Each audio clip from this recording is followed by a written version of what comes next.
driver, long-serving FIA GT racer. Jaime Melo raced last year with mainly with Carl Wendlinger in the 575, so he knows the car, even though this one is brand new to GPC. Haven't even had time to do more than put stickers on the bare carbon fibre. And actually, do you know what, they look so menacing like that, the angular 575s. I kind of hope that they don't do anything to it for the rest of the year. At least it'll make it easier to identify against its teammate, which is red and white. But there is Andrea Bertolini crossing the line. Babini's staying out. 28 laps now he's completed, as in comes the battle between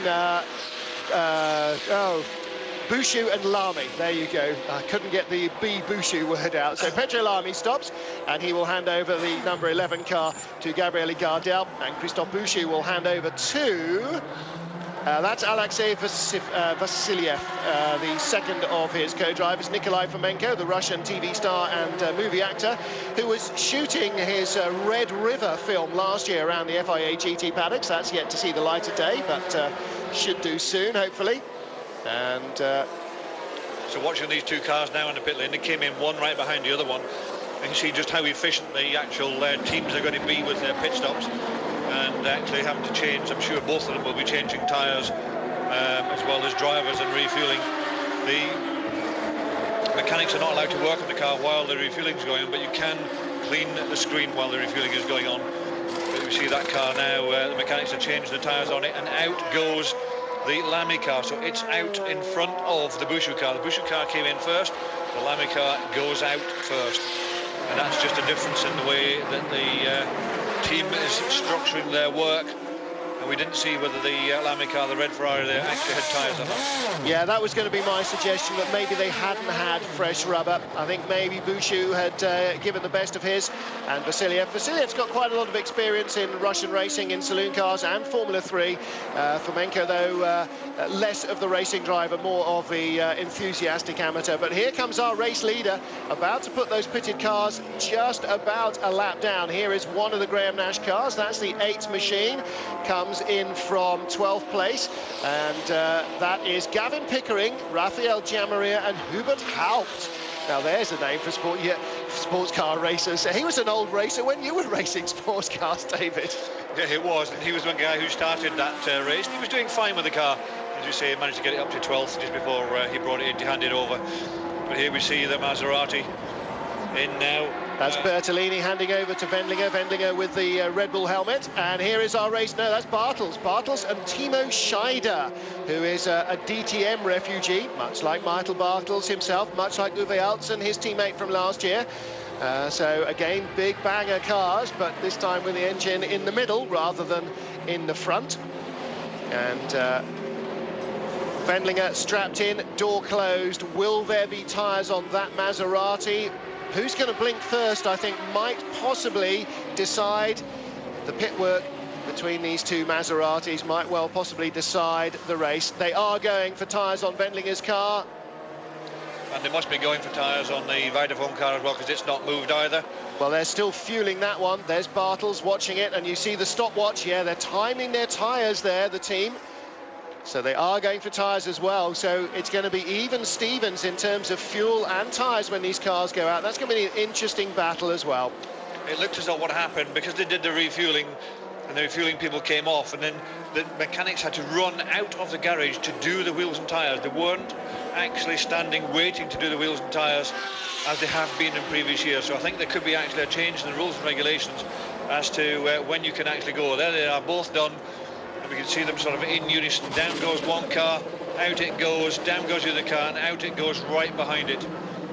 Well, now, of course, we've seen very much a coming together of regulations between the ACO that run Le Mans and that, as a result, also run the rules of the American Le Mans Series and the FIA GT Series. For the first time, these cars are all running or able to run on carbon brakes, which are allowed at Le Mans, but which you've never been allowed in the FIA GT Series up to now. And there have been various other different changes. So, yes, it's from what you're saying, in fact, I hadn't really spotted that, but I think very clearly going with the Le Mans style regulation, fuel and driver change only. Once you've done that, you can start doing something else. You can see there's nobody else around the car. The refuelers are there, the drivers are helping each other to change that. Now, what we want to watch is when the refueling comes off, how long does it take then before the mechanics come running out of the garage in order to change the tyres. So while they're still there, you can see in the bottom of the picture the refueling is still on there. And timing screen now showing Thomas Biaggi in the car, so that means his radio headset is connected. And as the hoses come off, tyres are ready to go on, but they always are. So the minute the hose comes off, out comes the mechanics. You see them come charging out of the garage. They've all got armbands on, so the officials can see who the mechanics are. And there's different colour armbands for different people. For the refuelers, red, absolutely. Green, depending on what they're doing. Throws that tyre away, he's not interested in it really. He wants to change these wheels and tyres as quickly as possible. There, one off, another one going on. Once it's on, gun on with a nut. Special guns have got to do that. Once they're finished, hands up in the air to show it's finished. The team manager at the front says, get it started, get it going. He started it, went out, looked as though he sort of half stalled it before he got going again. Back up to 60 kilometres in the pit lane before you exit the pit lane, and then back up to speed. Brand new tyres on there.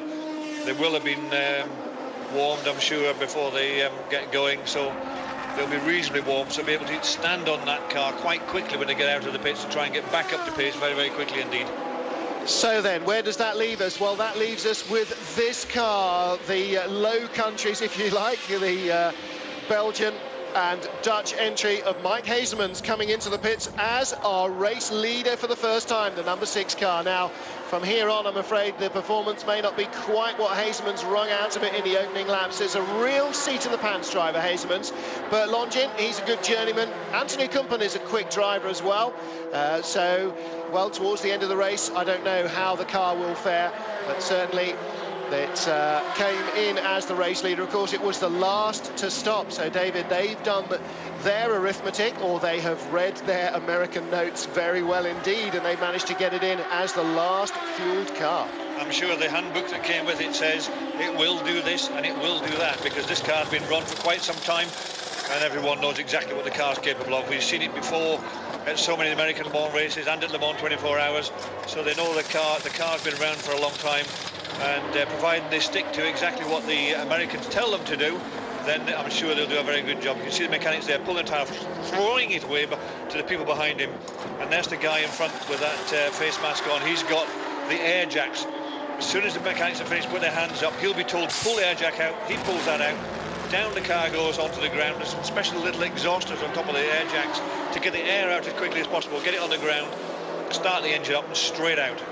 So Bert Longin takes over there, but it will be the number 16 car of Philip Pater that continues to lead the race. Now, Philip Pater, unique among the front runners, as we've seen, did not hand his car over, which is interesting because he is in a 3-driver lineup, and I can't imagine 2 more fuel stops are being scheduled for these cars. So either Chris Buncombe or Roman Rusinov will not drive, it would seem. Philip Pater staying in the car. And it's not just the timing and scoring going wrong, because we can clearly see the Red Bull helmet. We didn't see him get out, and therefore, as a result, somebody is going to miss out on a drive. Now, don't know quite what the deal is there. Maybe Roman Rusinov or Chris Buncombe were never scheduled to drive. They're just on the entry list, maybe as an extra. There's the 16 car, though. So Philip Pater leads, and the timing and scoring gives second place to the number 11 Ferrari of Pedro Lamy and Gabriele Gardel. Now, again, we think that car did not take on tyres. We didn't see it take on tyres, and they certainly came out of the pits much quicker than Christoph Bouchou, Russian age racing Ferrari, that he handed over to Alexei Vasiliev. So we know that Bouchou gave the car over to Vasiliev, and Vasiliev got fresh rubber. We know that Philip Pater got fresh rubber as well, despite not getting out of the car, but we think maybe that the Pedro Lamy and Gabriele Gardel car did not take tyres this time. David, that'll make them a little slower maybe in the middle stint, but it'll give them a fresh set of tyres for the end, because you're only allowed to use 2 sets during the course of the race. Yes, and they're fairly settled into what they're doing, and I'm pretty sure that they will manage to pick up that time. You're saving time because you can't do the tyres until the refueling's finished, as we've said before. So therefore, all that time has been saved, and they've just simply got out there and saved themselves some 20 seconds or 30 seconds, that's in fact, by not changing tyres. So they should have propelled themselves 30 seconds up the road, and will they lose that 30 seconds because they haven't changed the tyres during that middle stint? and then they'll get the new tyres towards the end. It swings and roundabouts. No one's 100% sure at this moment in time, because previously you could change tyres on every single stop last time if you wanted to. Some of the manufacturers were able to stretch a double stint out of some of their tyres, and some unfortunately had to change them every time. So Philip Pater, Pedro Lamy first and second for Maserati and for Ferrari, with Vasiljev's Ferrari in third place.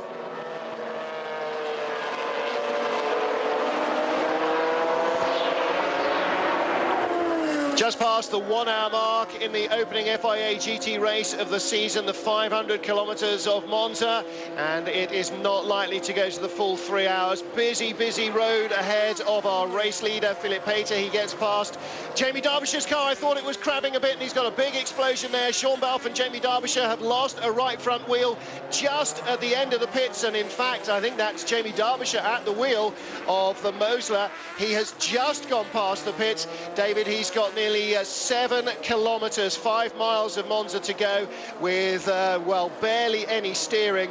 That is going to really wreck their race. The Mosler, the unique car in this field, raced in the British Championship for the last 2 or 3 years, and there is problem. The Conrad racing car, Robert Leshner, has parked it up against the pit wall, and that's a left front, I think, problem. The left front wheel looks like it's got a huge amount of negative camber, more than a Hillman Imp. So is there some drama there? Maybe they've both run over somebody's debris and picked up a puncture. Maybe they're utterly unrelated. Right rear sitting way down as well. That's punctured as well, David, I think. Yes, I don't know what happened. We've seen the smoke coming out of it. The puncture was arriving before he arrived at the chicane. He hadn't realised that when he turned in, which is why the car spun around. He's trying to get it back to the pits, but he's going very fast indeed. And unfortunately, if you've got a puncture, really you need to crawl back to the pits to try and do as little damage as possible. And the speed that Mosler is going at this moment in time really is a bit of a problem. There we see that Conrad car. That's actually Franz Conrad who's got out of it. You can recognise his blue helmet. I think he's been told to switch the lights off on the car so as not to flatten the battery. But unfortunately, that Mosler we've seen with the puncture, you see it as it was going along at quite a speed. The tyre was really vibrating. I think he's going to destroy the front bodywork before he actually gets it back to the pits. And he has a long way to go. He was at the first corner when the thing went pop, basically. And we can see leader now. As we said, you know, if he didn't change tyres, he would propel himself 30 seconds up the road. And that's exactly what he's done. On the last lap, he's 28 seconds ahead. And now 30 seconds ahead of the second-class car. Now, I'm looking out the window as you're watching the monitor, David. Franz Conrad trying to climb over the pit wall, but it's too high. It's overhead height. Just talking to the mechanics, and he was making sort of steering motions with his hands. So I wonder whether the wheel is looking a little bit out of line because the front end has collapsed in some way. He's certainly parking it and not going any further. And here, busy pit lane, there's one of the Grupper M cars. That is Rocky. No, it's Tim Sugden walking away. So it means Emmanuel Collard has just got into that car. And right in front of them, the 63 car, the Renault Motorsport car. Wolfgang Kaufmann, very quick body. And Manfred Juras, well, lots of damage, as you say, potentially from flapping bits of rubber. And Jamie Derbyshire, obviously you're keen to get back to the pits as quickly as possible, but obviously you can feel the thrashing that the car is getting. You really want to bring as much back as you can, but Monza is just long and wide open. This must seem like he's actually pushing it, but you can see from the way it's squatting down. I think both right-hand side tyres are punctured. I think there's some debris, and it might have been from Conrad's car potentially, because that stopped, you know, on the straight. Something might have broken and dropped off Conrad's car. Jamie might have just run over it in the middle of the road, maybe here in the parabolic and maybe on the straight. There's all sorts of reasons why he could have had a puncture. It could be any one of the ones you suggested. It could be something else. Conrad's car, he was saying he had a problem with the steering. I thought something could have broke, something, as you said, gone on the suspension, or it could have been that the power steering is backed up. Had it been that, I think he would have probably brought it back to the pit lane and parked it up rather than park it actually on the circuit. So whatever's broken on it, I would think, is fairly terminal to not allow him to even slowly bring it back round to the pits and park it in the pit lane itself. Now we're just being told on the screen that car 10 has stopped at turn 4. Turn 4 is the Roggia, and car 10, that is Fabio Babini and Thomas Biaggi, who were in second position, that car. Philippe Pater leads, Pedro Lamy second, Alexei Vasiliev in third place, Bert Longin fourth in the Corvette after their pit stop. And turn 4, yeah, it's into the Roggia, the second chicane. So we wait to see, because Babini is the 10 car dropping down the order quite quickly. Babini and Biaggi, well, they've been shown going across the line in 5th place. So either the timing and scoring is adrift, or the note at the bottom means that they had stopped and they have now continued. And Jamie Derbyshire is in the pits. A lot of work going to be undertaken by Sean Balfe's crew on the Mosler, but at least he's got it back. As they get to work, we'll have a quick break. We'll be back in a moment.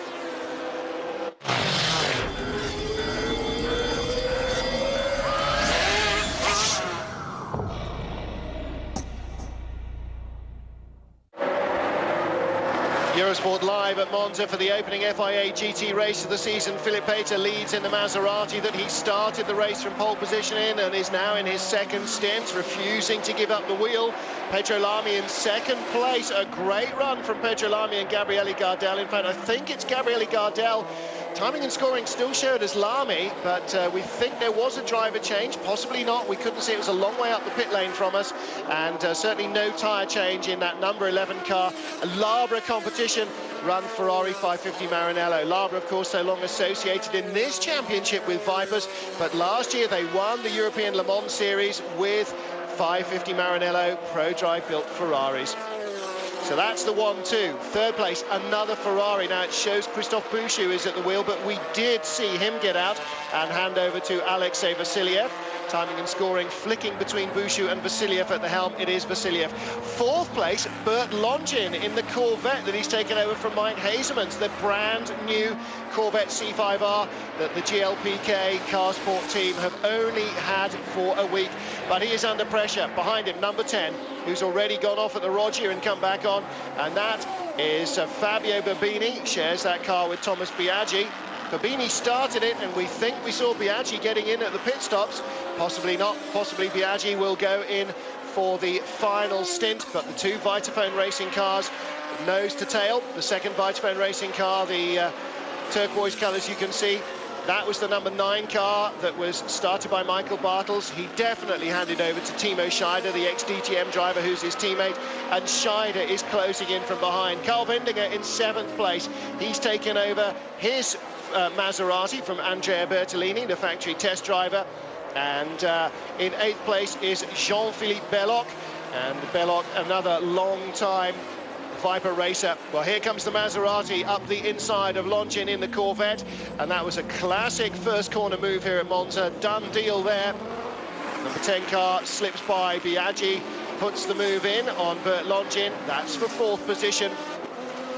Well, Maseratis before the pit stop, the top 4 cars, then the 2 Ferraris, the Roman Russian age racing one, and the Pedro Lamy Labra racing Ferrari, and behind them it was the Corvette. But the Corvette in fact coming into the pits because Hazelman stayed out as the race leader and still in the top 6, and that'll be a very good result for a brand new driver lineup and a brand new car to the team.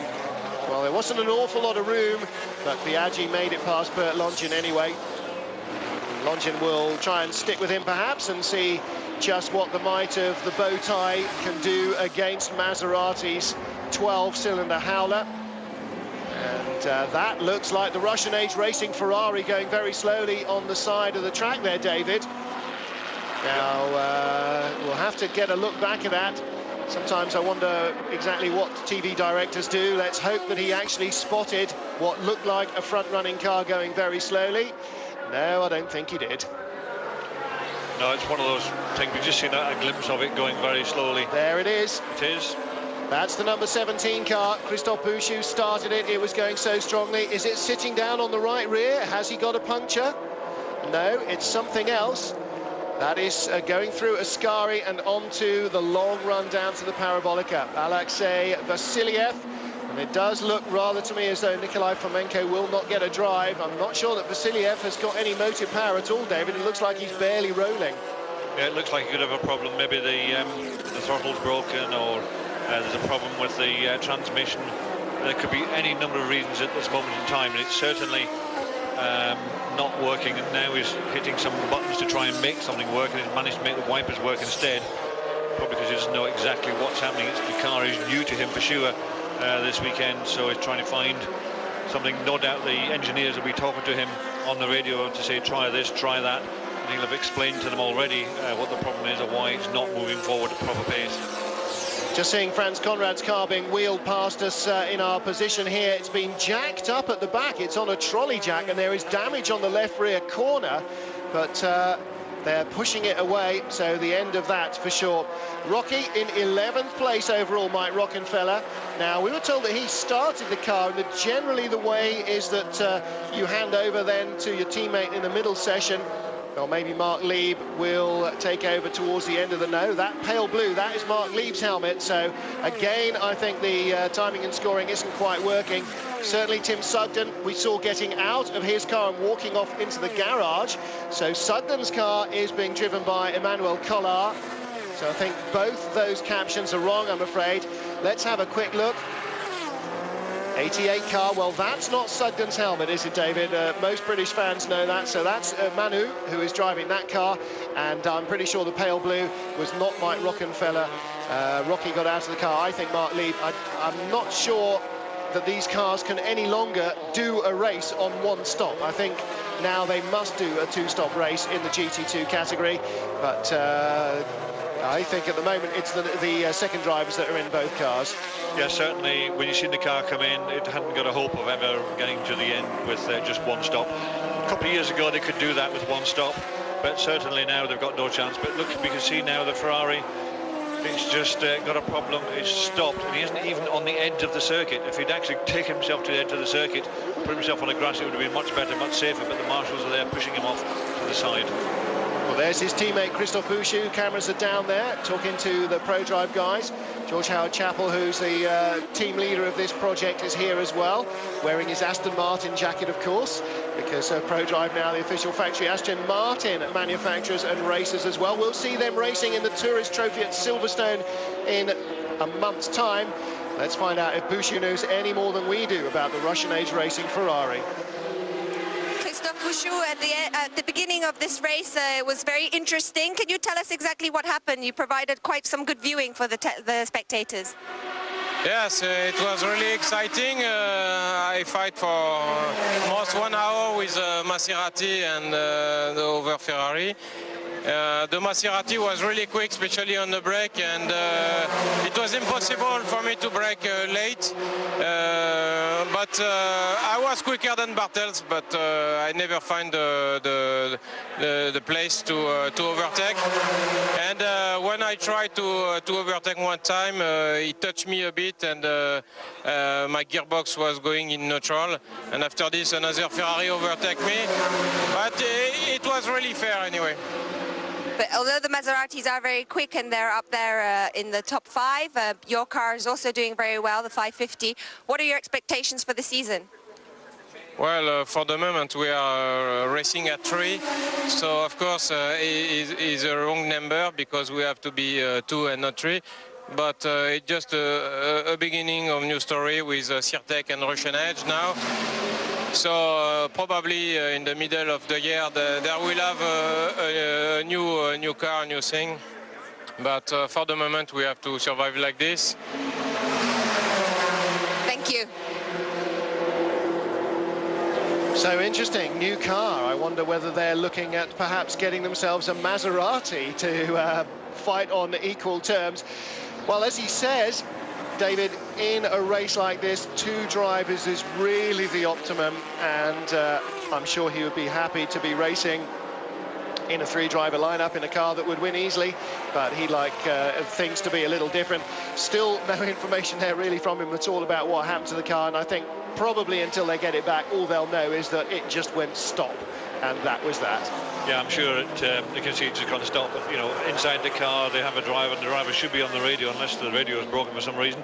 But the radio should be working, the driver should be talking to the engineers certainly at the beginning to say this is what's happened, this is why I'm now slowing, this is what I've got. I've either got no gears or I've got no engine or whatever it is that's causing the problem to stop. But it looks fairly severe, and it looks now that it's not going to start again. It's certainly packed on the grass as it comes out of the Scarrow chicane, so it's still some 500, 600 metres away from getting itself back into the pit lane. And unless they're going to do something very unusual, I think that's where it's going to remain parked for the rest of the race. Yeah, I think that's the end of that. This is our third placed GT2 car, NGT as was, renamed because they're moving into line with Le Mans and the regulations of the ACO and the FIA GT organisers, now fairly much even. And that car in third place, Luigi Moccia and Emanuele Busnelli driving that Evi Motors Porsche. This is Manfred Uras in the 63 car, taking over from Wolfgang Kaufmann. Kaufmann, FIA fans will know, a long-time racer in this championship in all sorts of predominantly Porsches, from 911 GT1s through to the current era of GT3 RSs. This car, a 3-year-old car now, so in fact it's an old early spec RS rather than the current RSR, and he's 2 laps behind Luigi Moccia. You can see the Gruppa M cars in his windscreen, or through his windscreen, but certainly not likely to be catching them. At the moment, an awful lot of changes on our timing screen. Philip Pater still leading for Maserati, Pedro Lami's car, driven, we think, probably by Gabriele Gardel in second place, the Ferrari. Third place, Fabini and Biaggi's Maserati. Fourth, Bartels, the sister car, with Scheider up in that car, the number 9 Maserati. Fifth place, Bert Longin, definitely in the Corvette. Sixth place, Carl Wendlinger, definitely in the number 15 Red Bull Maserati. Seventh place, Jean-Philippe Belloc, definitely in the number 3 GPC Ferrari, the matte black car that he took over from Jaime Melo, we think. Definitely think, yes, it doesn't work in the same sentence. 8th, Bobby Burden-Rowe and Harold Becker, and that is the sole remaining Conrad Motorsport car that had the engine change overnight, so that's coming up the order nicely. 9th, Steve Zacchia, he's in the number 12 car, the Labra Ferrari that he shares with Lilian Brinner, who started it, and Enzo Calderari, who will do the final stint. And in 10th place, Mike Rockenfeller, who handed over to Mark Lieb, and Emmanuel Collard in 11th, and they are 1 and 2 in the GT2 category. And David, between them, there is 10 seconds, so nice team order, first and second. Justin Keane is currently lying in 12th place in the Lister, car number 14. In fact, Liz Halliday, we think, got into the car, didn't we? So we saw the driver change there. So an awful lot of the helmet-based recognition systems not working on the timing system for the first weekend of the championship. But nothing wrong with the Maserati's pace as Philip Pater moves on in the blue car in the lead.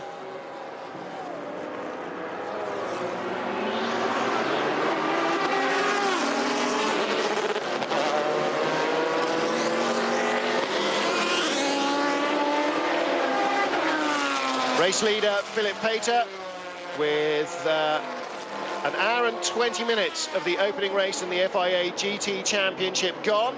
And this race will probably go to 2 hour 45, 2 hour 50 minutes of its 3-hour maximum as they get to the end of the 500 kilometres.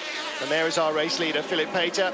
Started this car from pole position. David Leslie got the jump at the first chicane, eased himself away from the battle for second place, and at that stage, around 8 laps in, he was 2 or 3 seconds away. They closed on him, but now he's got a near 40-second advantage over the next closest car, and that is the number 11 Labra Competition Ferrari 550 Maranello. So he has got a comfortable lead.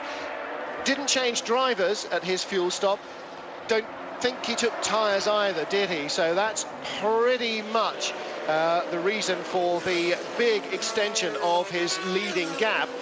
Now, presumably, when they come in for fuel towards the end of this hour, then he will have to get out of the car. Well, that's not presumably, he will have to get out of the car. You can't do these races on your own, but presumably then they will look at putting new Pirellis on it.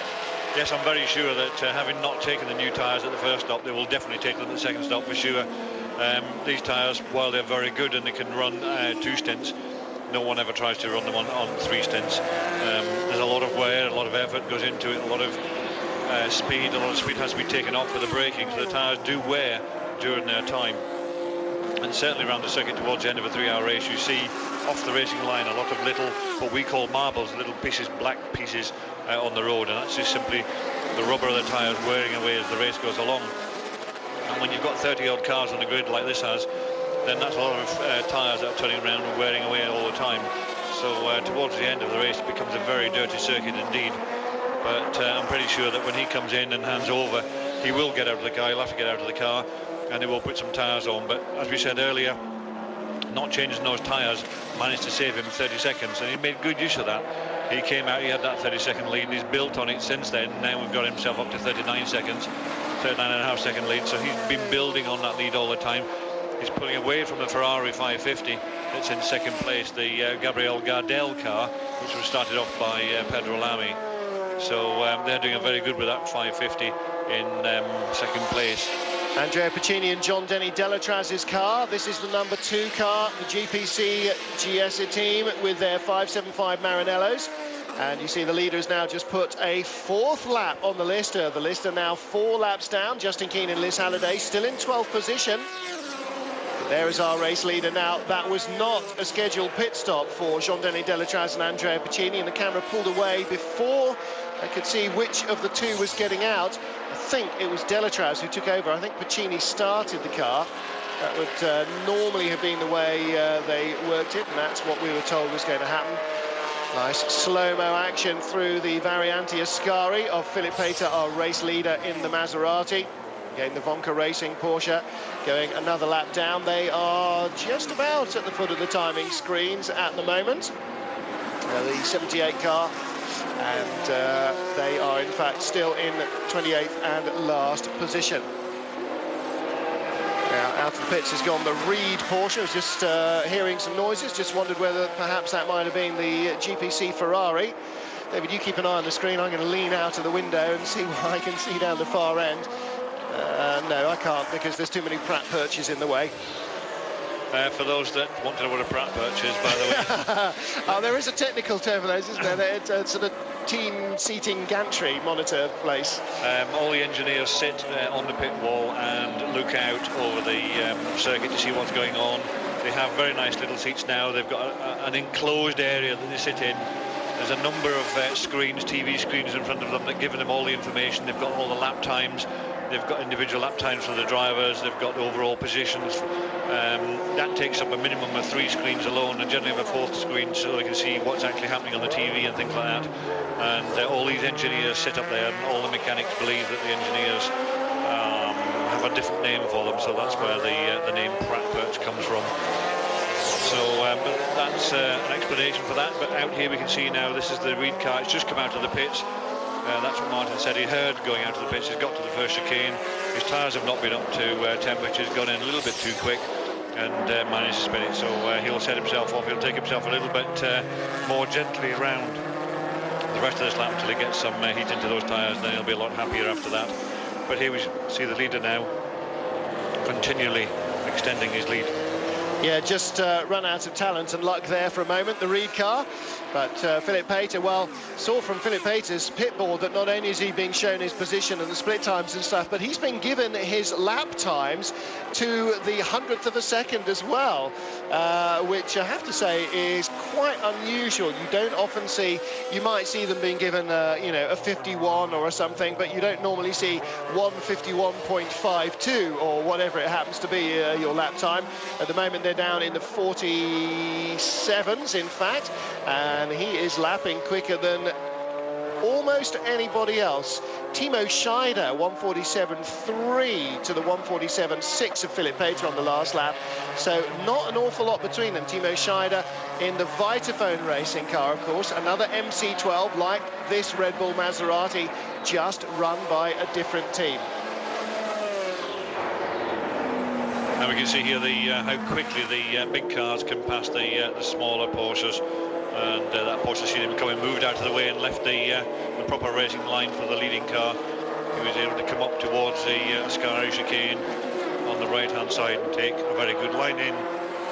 And obviously carry all that speed through. He's now switched his lights off. Now that's unusual, because when you're overtaking all the very slower cars, you would have your lights on all the time. Let's have a look and see when he comes around this corner if he's actually going to bring it into the pits. That's one reason I can think of for switching the lights off, to be perfectly honest. and out he comes, and sure enough, that was the reason for it. He's already prepared himself to come into the pits, and he's got the lights off. He will be slackening the seat belts. He's got himself down to the 60-kilometre limit when he comes in. You see him moving around inside the car. That's him getting the seat belt slackened, not actually undone, but slackened. He's pulled out the pipe. You can see the seat belts are actually now off already. This is ready for a really quick change. This is a well-organised team, people that know exactly what they're doing. He's out straight away. In goes the extra padding for the slightly shorter driver that's going in to replace him, and they will fit that over very quickly. Now that we know the last time that he stayed in the car and he didn't take tyres, that's what gave him that extra bit of a lead. So this time, obviously he's out, new driver in, and refueling is being done at the moment. When that refueling's finished, the mechanics will see them running out of the garage. They were waiting to come out. They're out, they're not finished the driver change yet, but the drivers already have the car up in the air and actually changing the tyres this time round. Checking the helmet in the number 11 car in the inset picture, that is not the pink of Pedro Lamy. That then definitely is Gabriele Gardel, despite what the timing screen are telling us. And Philip Pater will lose the lead for the moment that he has held from the moment the green light came on at the beginning of this race. That's Roman Rusinov we're seeing from the timing screen. Well, he has not managed to get the car going, and that means if that is Roman Rusinov, I don't know Chris Bunkum's helmet, I don't know Roman Rusinov's helmet, but that means that if that is Rusinov, Bunkum surely cannot be getting a drive in the car this weekend. Philip Pater staying in. Now, Pater drove a lot last year, of course, with fellow Austrian Karl Wendlinger, and also drove with Fabio Babini last season, and their car, well, of course, they gave Pater and Babini gave the 575 Maranello its first win a season and a half ago, but they now drop down the order. Pedro Lamy is the race leader, or Gabriele Gardel at least, and then 10 and 9, these two cars, they're second and third at the moment, with Fabio Babini and Timo Scheider in the two cars. The number 10 car, which is in second place, Babini and Biaggi. Babini started, I think we did see Biaggi. Unfortunately, I don't have Paul Truswell here, and David and I don't take all those many notes. David thinks that Biaggi's in it as well. And Timo Scheider definitely is in the number 9 car, chasing on. And, well, you guessed correctly exactly why the headlights went off on the Maserati. Explain why you would switch the headlights off to come down the pit lane. You want everything switched off, because when you want to restart the car, you want the car to have as much power in the battery as possible. And if you're sitting there in the pits still for 30 seconds with the headlights on, that's draining a little bit out of the battery. You just have to have everything organised. You need to know what you're doing, and that's what you just do. You just have everything switched off. If you have the headlights on, it's taking power all the time. It takes power to drive the headlights. Yes, these cars have got very good, very efficient alternators on them, but at the end of the day, it's still a problem. You try and get everything done. We can see there that car spinning. Well, that was not a driver error there anyway. It looks as though he hit the curb rather badly, and that's what probably caused most of that suspension to break.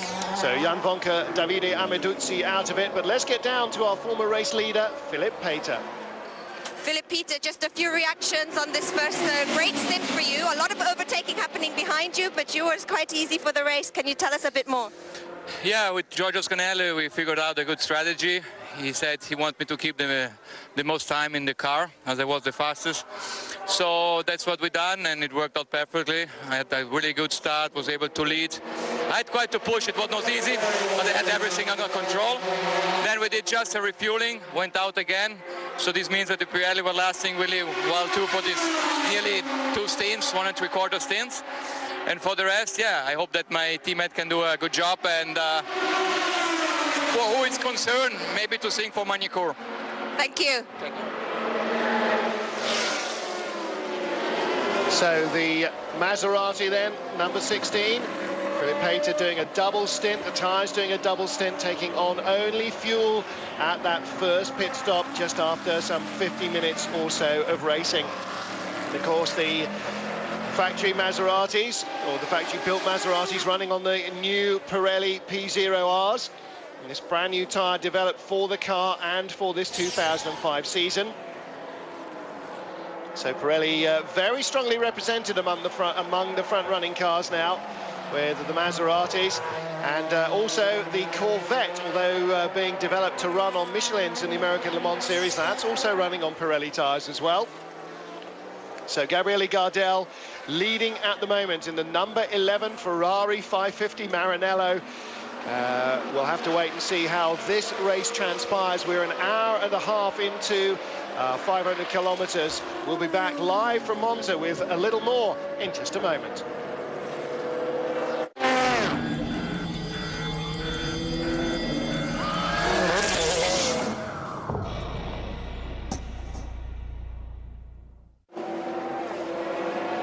Welcome back live here at Monza. It's the first FIA GT race of the season, being led by Gabriele Gardel from Thomas Biaggi, Timo Scheider, Bert Longin, Karl Wendlinger, and this man in the blue Maserati, Roman Rusinov, the Russian driver, taking over from Philipp Peter, who did a stint and 3/4 in his car, and the marshals rushing across the road. This is down at the Roggia. Bit of debris there. No, in fact, that's not. That's at Ascari. That's a bit of debris from the Vonka Racing Porsche that we saw going off there. Broken left rear suspension, and that car now firmly parked. The Czech national team, Jan Vonka and Davide Amiduzzi. Davide Amiduzzi, quite clearly Italian, but Jan Vonka is a Czech. Two other Slav cars, the Machinek Racing Slovakian entries, the two Coca-Cola sponsored cars, they're both still running as well. But as you saw on the side of the track, the Russian age racing Ferrari that was started so aggressively by Christophe Bouchou, parked at the side of the track, and no word yet, David, as to why that has stopped. It just clearly ran out of go. Don't think it ran out of juice, but would think maybe it looked as though it might have, it's either an engine or a drivetrain failure in some way, because he just rolled to a stop, didn't he, and completely had no go at all in it. Yes, we did hear Boucher saying that he had a problem with the gearbox because it was finding neutrals every now and again, so maybe it's found a permanent neutral and didn't have any drive in order to get it back to the circuit. But we've seen it parked on the side of the circuit. When it stopped, the marshals came out and pushed it way off to the side. On our little timing screen, we've got a little message on the bottom that says team manager of car 17, which was that Russian Ferrari, immediately to the race control. So the officials have decided that the car 17 has obviously done something wrong. And all I can think of was the fact that when he stopped, he managed to park it on the circuit rather than park it to a place of safety. And that place of safety obviously would have been on the grass. Yeah, but that was 20 minutes ago, and in fairness, they've rather missed the boat on giving them a penalty for that. And also, if he had no drive, if he tried to put it onto the grass earlier, that would have been on the exit curbs of the Variante Ascari, which is a very stupid place to put it. On the inside line, well away as you come onto the straight, I would have thought was a much safer place. But, well, race control, you can never tell what's in their minds, can you, David? As a race driver, it's all in the lap of the gods when it goes upstairs, isn't it? So more pit stops continuing. Number 12, Labra Ferrari. You have Lilian Brinner, Enzo Calderari, and Steve Zacchia has just gone back out on track, and I would probably think that Enzo Calderari was in it, although the timing and scoring screen says it's both Brinner and Zacchia currently driving. I think they've both had a go, so I think probably Enzo Calderari going in for his stint in that car. There's an hour and 24 minutes left. We've probably got to race for at least an hour. So I wonder whether that number 12 car might end up really short on gas as the laps continue to unlap in front of it. Here is our battle for second. The number 10, Vitaphone Racing Maserati, started by Fabio Babini, and we think with Thomas Biaggi driving at the moment. And behind it, the number 9 Vitaphone Racing Ferrari, started by Michael Bartels and currently driven by Timo Scheider. So those two cars running nose to tail about, well, I can tell you exactly how far apart they are as the timing screen revives itself. 2.7 seconds behind, a 1:47.26 and a 1:47.94 for Biaggi and Scheider respectively. Now the timing screens are going a bit mental. All of these drivers have a little, well, for want of a better word, dongle, I suppose, on their radio connector, which should tell the timing system electronically they have an identifier on their helmet connection that tells the timing system who is in the car. This has been in use successfully at Le Mans for many years, and thank God for that, because by the end of 24 hours you do get pretty frazzled as to who was in last and who wasn't. But here the timing screen is now regularly cycling during the laps from one driver to the other. It really can't make its mind up, so I'm not quite sure what glitches in the system, but unfortunately we're going to have to go on our notes. The Lister in the middle there, and one of the two Machinek Racing Porsches, not quite sure which, couldn't identify whether it was Rudi Machinek and Andy Studenich or Istvan Rasch and Josef Wenck. Those are the two lineups. GT2 cars, of course. GT2 is the class rather than the old Porsche GT2 that rather long in the tooth FIA GT fans will remember from years ago. These are now the GT3 R and RSs and RSRs that are racing in a class called GT2.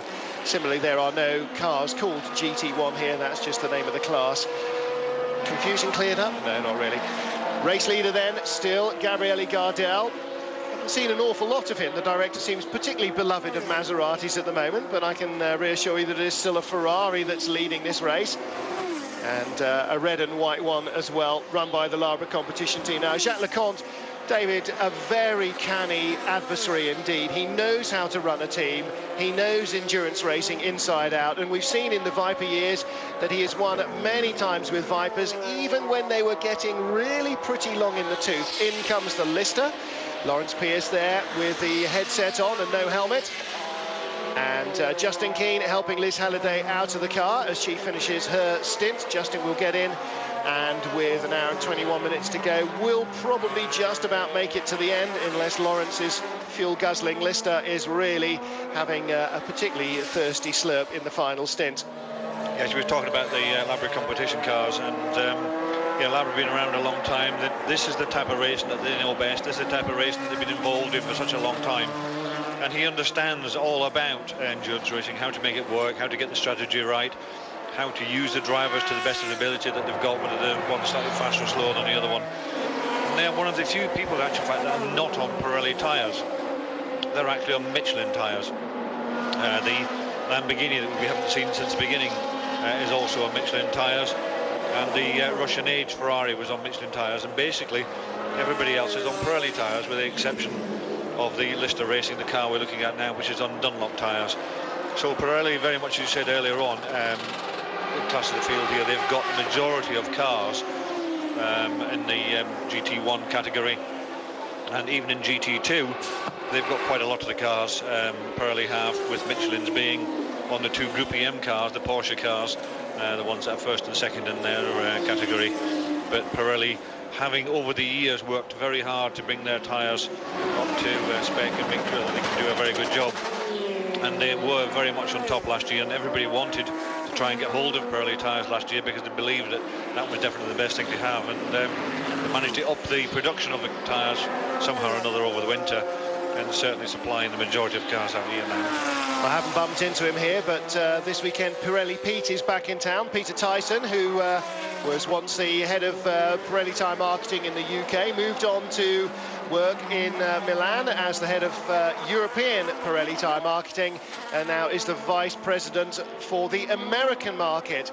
And he has been really very instrumental in pushing Pirelli's efforts back into motor racing. When he arrived 3 or 4 years ago in the FIA and the American Le Mans Series paddocks, Pirelli tyres were the ones that you took if you couldn't get anything else.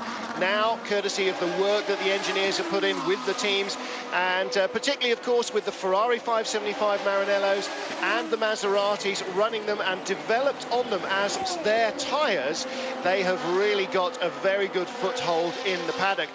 The 550s were developed for the Michelin, and anybody who's got a ProDrive 550 currently runs them on Michelins. Bobby Verdenroe getting out, handing over to Harold Becker after a double stint in the number 4 Conrad Celine. And of course, the factory Porsches also Michelin contracted tyre runners as well, both here in the FIA Series and in the American Le Mans Series. And Dunlop, well, they started very successfully with the 550 project. That's moved on to the Michelin tyre, and Dunlop finding themselves, unfortunately, painted into a corner by, well, not so much well, equally the success of the Pirelli tyre, but also the success of the cars that specify you must have a Pirelli tyre, the factory-built Maseratis and Ferraris that are such a strong part of this big class.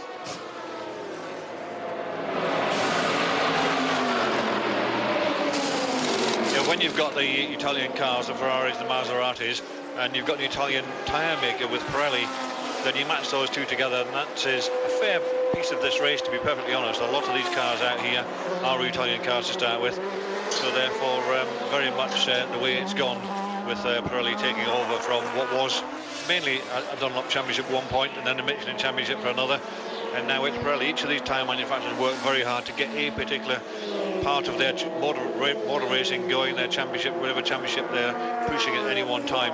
And at the moment in time, as Martin said, Pirelli have put a lot of effort into this type of racing. Well, you can see in the hospitality suites, it's lunchtime, David. I was just saying a couple of minutes ago in the break how starving I was. 7 o'clock breakfast seems a very long while ago now.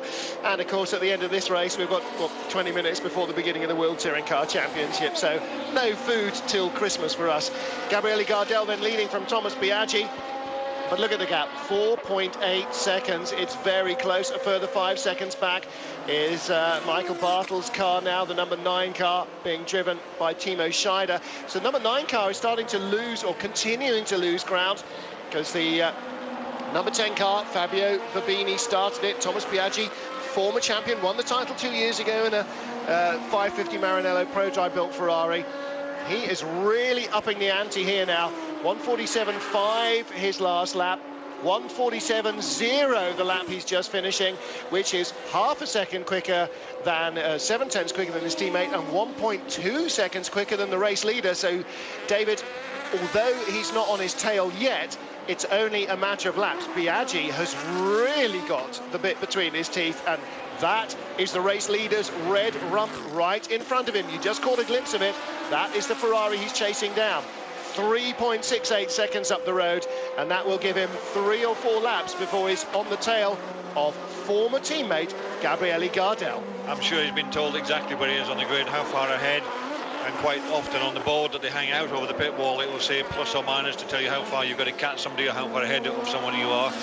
But once you actually see that person in your sights like he can at this moment in time, he just pushes that little bit harder, and it's always a little bit easier when you're behind to push to try and catch someone than it is to when you're out in front to try and push to try and pull away from them.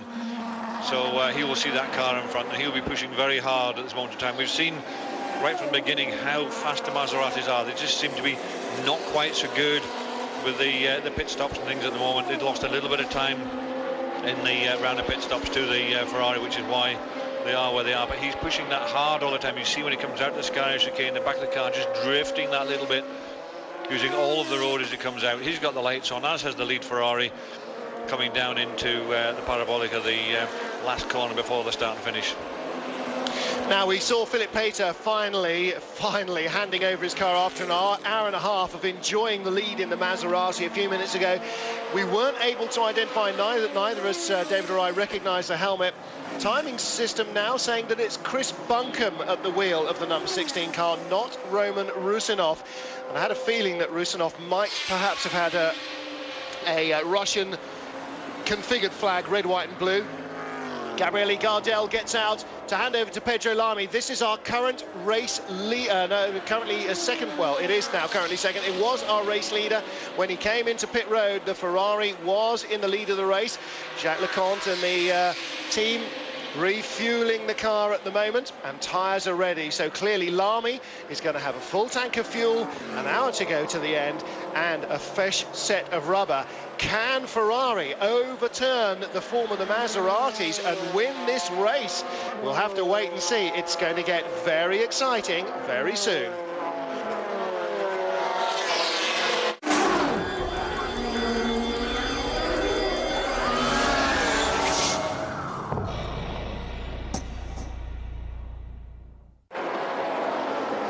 Michael Bartels taking over the Vitaphone Racing Ferrari from Timo Scheider, ex-DTM driver, pushes the door shut. Has it shut properly? Looks like it. The fueling goes on. The mechanics with the Dayglow green-yellow armbands, they're the refuelers. The mechanics with the Dayglow red-orange armbands, they are the guys who can do the tyre change. No tyre change. They took tyres at the first change. Now they're gone. So we've had a dramatic lead change then, just as he was about to be reeled in. Thomas Biaggi brought the, I beg your pardon, Gabriele Gardel brought the number 11 Labra competition Ferrari into the pits to hand over to Pedro Lamy. Lamy took fuel and fresh tyres as he went back out, and he is currently shown in 6th position. But the number 10 car, the Vitaphone Racing car of Thomas Biaggi that was doing the reeling, is in the lead. From second then, Michael Bartels now rejoins. His car came in from second, being driven by his teammate Timo Scheider. Scheider handed that over, and Babini goes across the line after 59 laps of this 500 kilometres of Monza, an hour and 11 minutes of the maximum to go. 87 laps is the race distance, so he's got 28 laps to go. Gosh, mental arithmetic worked for the first time all season. So Bert Longin now coming in from second place. The last time this car pitted, it came in as the leader, originally in 6th place before the run of pit stops, and that's a very good stint from Bert Longin. Mike Hazeman started the car, and Anthony Kumpen is going to do the final stint. I'm thinking that's Hazeman's helmet. Anyway, we will wait and see. Yeah, David's going to get the Observer's Own book of drivers' helmets out and whistle through to H for Hazeman's and see what we've got. Anyway, that car is shown as second on the timing screen as it came down pit road. Third, Michael Bartels. Fourth, Andrea Bertolini. And fifth, Chris Buncombe. In the oh no, Bertolini has come into the pits. Buncombe's car is now shown in 3rd place across the line, the Red Bull Maserati. It is Anthony Kumpen. I'm sorry, Mike Hazeman's colours are vaguely similar, aren't they? Anyway, Anthony Kumpen is in the Corvette. I can't imagine why they would have left him off the roster. The Dutchman is a pretty swift peddler of any machinery. And he goes out then in the Corvette, which was second when it came in. So now it's all change here. The leader comes in now, the number 10 car, Thomas Biaggi. Finally, the timing has caught up just as he's about to hand over the car back to Fabio Babini. David, this is getting increasingly difficult to read. The Labra competition Ferrari looking very strong and coming up the order, leading for quite a long distance, but being caught by this car. Now, this car's clearly showing speed. Philip Pater's car, the number 16 car that led